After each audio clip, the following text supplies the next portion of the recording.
इतना तो आप जानते हो ना कि भारत एक ऐसा देश है जहाँ बहुत सारी संस्कृतियाँ मिलजुल के रहती हैं। दरअसल एक समावेशी देश है। तो उग्र राष्ट्रवाद का शंखनाद राष्ट्रीय स्तर पर तो सुना जा सकता है, लेकिन प्रादेशिक और स्थानीय स्तर पर तो लोगों को ऐसी सरकार चाहिए जो उनकी अस्मिता की रक्षा करे और उनकी ज़रूरत रूपी धड़कनों को समझे। इम्पोर्टेड नेताओं के भरोसे या कुछ नेताओं के कुछ समय के प्रवास के भरोसे ऐसा बस में नहीं है। बीजेपी को इन गलतियों से बचना पड़ेगा। आखिर में उसको अपनी मातृ संस्था आरएसएस की तरफ जाना ही होगा। उसके सहयोग के बिना बीजेपी स्थानीय स्तर पर कोई सफलता प्राप्त कर ले, मेरे विचार से बिल्कुल असंभव है।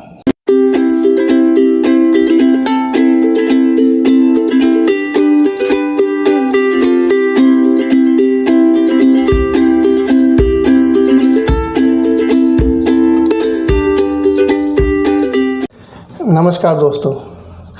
कोई बच्चा साल भर पेरेंट्स और लोगों से चीख चीख कर कहता रहे कि मैं 90% से ऊपर नंबर लाकर पास होकर दिखाऊंगा, और रिजल्ट आने पर इस बात के लिए मिठाई बांटने पर मजबूर हो जाए कि मेरे 55% नंबर तो कम से कम आ गए। ऐसे बच्चे के बारे में आप क्या कहेंगे?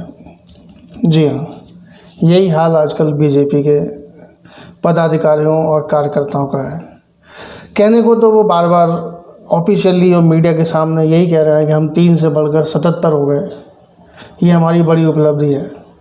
लेकिन सब जानते हैं कि जिस तरह से मीडिया के सामने, लोगों के सामने बीजेपी के बड़े बड़े नेता और कार्यकर्ता 200 से ज़्यादा सीटें जीत कर पूर्ण बहुमत से सरकार बनाने का दावा कर रहे थे, उसके मुकाबले 77 का आंकड़ा निश्चित रूप से बहुत छोटा है। 2 तारीख को रिजल्ट आने के बाद अभी इतना दिन निकल गया। कहीं ना कहीं बीजेपी के अंदर मंथन तो चल रहा होगा। अगर ईमानदारी से आत्मविश्लेषण करने की हिम्मत होगी तो नेताओं को ये पता तो पड़ गया होगा कि किन गलतियों की वजह से हम वहाँ अपना लक्ष्य प्राप्त करने में असफल रहे हैं। दोस्तों, मैं कोई बहुत बड़ा पॉलिटिकल पंडित नहीं हूँ, लेकिन एक आम नागरिक के मन में इस पूरे कैंपेन के दौरान जिस तरह की बातें सामने आईं, उसी आधार पर सोचते हुए मुझे भी लगा कि बीजेपी निश्चित रूप से अपना ये दावा क्रॉस नहीं कर पाएगी कि वो 200 से ज़्यादा सीटें जीतेंगे। और कभी कभी मुझे ये डर भी लगता था कि कहीं वो पूर्ण बहुमत भी प्राप्त कर पाए या नहीं। मुझे ये भी लगता था कि कहीं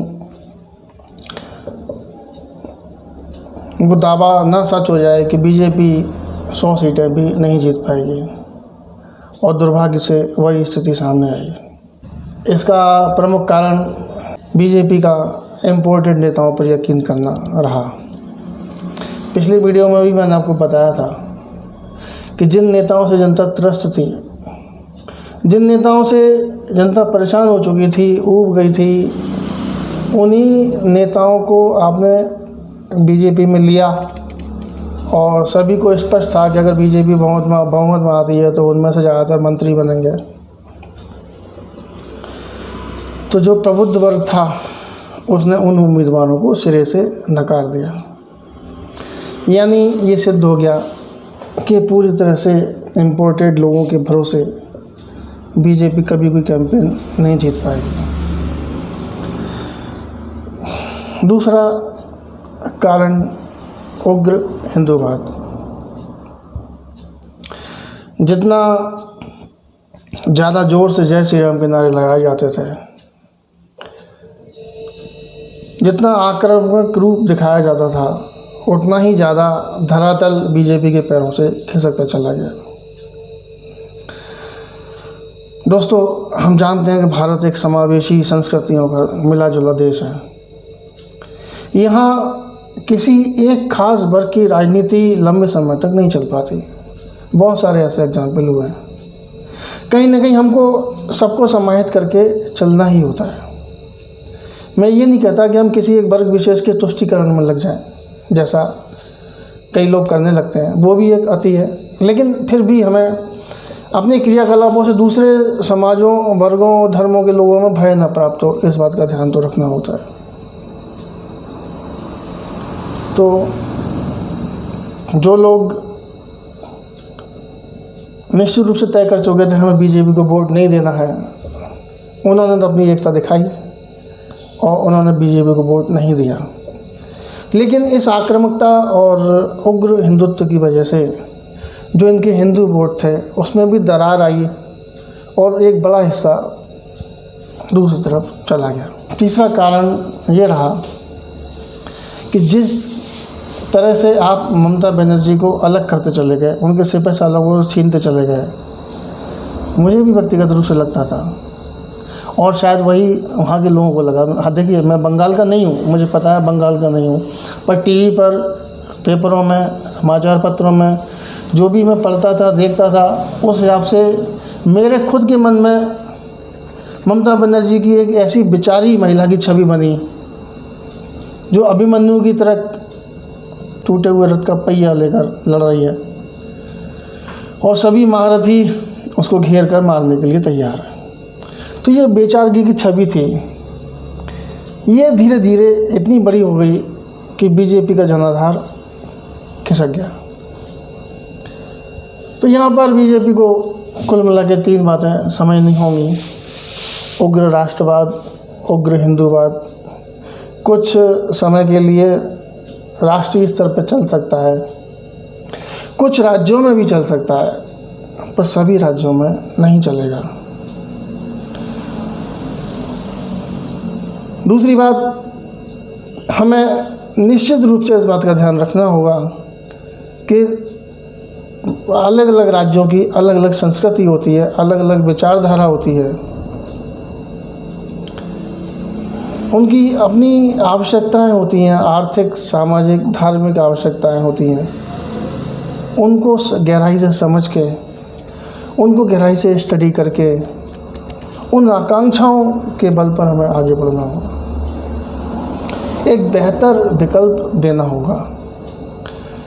जो गलती लोकसभा चुनावों में कांग्रेस ने की, आलोचनाएं तो बहुत की, पर बेहतर विकल्प नहीं प्रस्तुत कर पाए। उसी तरह से बीजेपी भी बंगाल में दोस्तों मेरे विचार से बेहतर विकल्प प्रस्तुत नहीं कर पाए। आक्रामक तो बहुत हुए, दीदी और दीदी का जुमला भी काफ़ी प्रसिद्ध हुआ, लेकिन वो वोटों में बदलने में उतना कारगर नहीं हो सका। तीसरी बात, इम्पोर्टेड नेताओं की। देखिए, दिल्ली में बीजेपी 2 बार इसी गलती की वजह से मुँह की खा चुकी है। सबसे पहले चुनावों में वहाँ एक स्थानीय नेता, जिन्हें बाद में क्षतिपूर्ति के लिए केंद्रीय मंत्री बना दिया गया, उनका मैं यहाँ नाम नहीं लूँगा, सब जानते हैं। तो कार्यकर्ताओं के मन में, वहाँ के आम जनता के मन में, कार्यकर्ताओं के मन में पहले से ही डिसाइडेड था कि यही आदमी दिल्ली का मुख्यमंत्री बना जाएगा और बीजेपी इसको पूरा सपोर्ट कराएगी। पर उस समय बीजेपी ने किरण बेदी को लॉन्च किया, तो आम कार्यकर्ता और पदाधिकारियों के मन में एक विद्रोह की भावना जगी और नतीजा बीजेपी के विध्वंस के रूप में सामने आया। क्योंकि जो एक्सपोर्टेड नेता थे उनमें इतना जादुई करिश्मा नहीं था, उनका इतना जनाधार नहीं था कि उनके नाम पे आम जनता वोट दे सके। सारे वोट कांग्रेस को भी नहीं मिले, लेकिन खिसक के उस समय जो एक बेहतर विकल्प के रूप में उभर रही थी आम आदमी पार्टी, उसके पास चले गए। इसी तरह से आप देखेंगे अगले चुनाव में भी गलती दोहराई गई। अगले चुनाव में कार्यकर्ताओं को फिर आस बंधी, पदाधिकारियों को फिर आस बंधी, इस बार हमारे उस लोकल नेता को फिर मौका दिया जाएगा। लेकिन तब मनोज तिवारी की बात सामने आने लगी, उनको एक सीएम कैंडिडेट के रूप में हाईलाइट किया जाने लगा। फिर वही हुआ और बीजेपी का फिर वही असर हुआ। देखिए, जब तक आप कार्यकर्ताओं के मन की बात नहीं समझेंगे, उनकी भावनाओं को नहीं उभारेंगे, उनका सहयोग नहीं करेंगे, आप कहीं सत्ता हासिल नहीं कर सकते। इम्पोर्टेड लोगों के बल पर, पैराशूट से लैंड कराए गए लोगों के बल पर आप सत्ता नहीं बना सकते। ये बात आपको समझ लेनी चाहिए। दूसरी बात, हम पहले भी चर्चा कर चुके हैं कि जब तक हम स्थानीय लोगों की ज़रूरतों, उनकी भावनाओं, उनकी असुरक्षा की भावना को समाप्त नहीं करेंगे, उनकी भावनाओं को नहीं समझेंगे, हम समाज सरकार नहीं बना सकते। तीसरे नंबर पर जनाधार की बात आती है। देखिए, इतना आपको मानना पड़ेगा कि जो समाज का एक वर्ग जो वोट देता है, वो इतना तो मानना पड़ेगा एकजुट होकर वोट देता है। उसने दिल्ली में भी तय कर लिया कि बीजेपी को वोट नहीं देना, चाहे आपको जिता देंगे पर बीजेपी को नहीं देंगे, तो उसने वही किया। वहाँ कबीलाई बर्बरता, एकजुटता सब कुछ है, वो उनके डीएनए में है। जो आदेश हो जाता है वही वहाँ होता है और उसका रिजल्ट सरकार बनाने पर दिखाई। दूसरी तरफ हम बात करें हिंदुओं की, तो हिंदू स्वभाव से उदारवादी होते हैं, यह तो आपको मानना ही पड़ेगा। वो उतने कट्टर नहीं होते। 15 से 25% यानी 20% हिंदू कट्टर हो सकते हैं, लेकिन बाकी तो उदारवादी ही होते हैं। अगर नहीं माने तो किसी भी ऐसी पोस्ट या आदेश को देख लें जो किसी एक वर्ग विशेष के खिलाफ जाता हो। उस वर्ग के नेता जितने खड़े होंगे ना, मेरा दावा है उससे 10 गुना ज़्यादा तो हिंदू उनके समर्थन में खड़े हो जाएंगे। तो ये जो डीएनए का अंतर है, हमें बीजेपी को समझना पड़ेगा। इसका भी ध्यान रखना होगा कि एक उदार समावेशी राजनीति से ही हम स्थानीय स्तर पर लोगों का दिल जीत सकते हैं।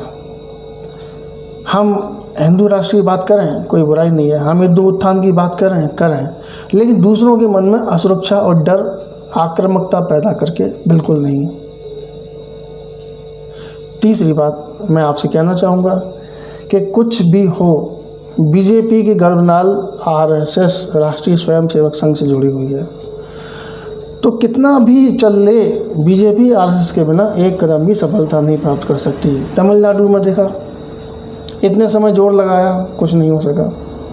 केरल में आरएसएस ग्राउंड तैयार कर रही है और अभी तक भी देखा गया कि जहाँ जहाँ आरएसएस ने ग्राउंड तैयार कर दिया, अपनी सेवा भावना, अपने शिविर, लोगों को जोड़ना, अपने सत्कर्मों से उसने जो बेस तैयार किया, जो प्लेटफॉर्म तैयार किया, उसी के ऊपर जाके बीजेपी ने अपनी सत्ता का राजमहल बनाया है। तो सबसे पहले तो बीजेपी को ये करना चाहिए कि आरएसएस बंगाल में लंबे समय तक काम करे, लोगों से जुड़े, उनका दिल जीते, और तब जाके वो समय आएगा जब बीजेपी बंगाल में अपनी पताका फहरा पाएगी। तो दोस्तों, इन शॉर्ट, मुझे पूरा विश्वास है कि अगर बीजेपी अपनी सफलता की यात्रा को जारी रखना चाहती है तो उसको ये पक्का करना होगा कि स्थानीय मुद्दों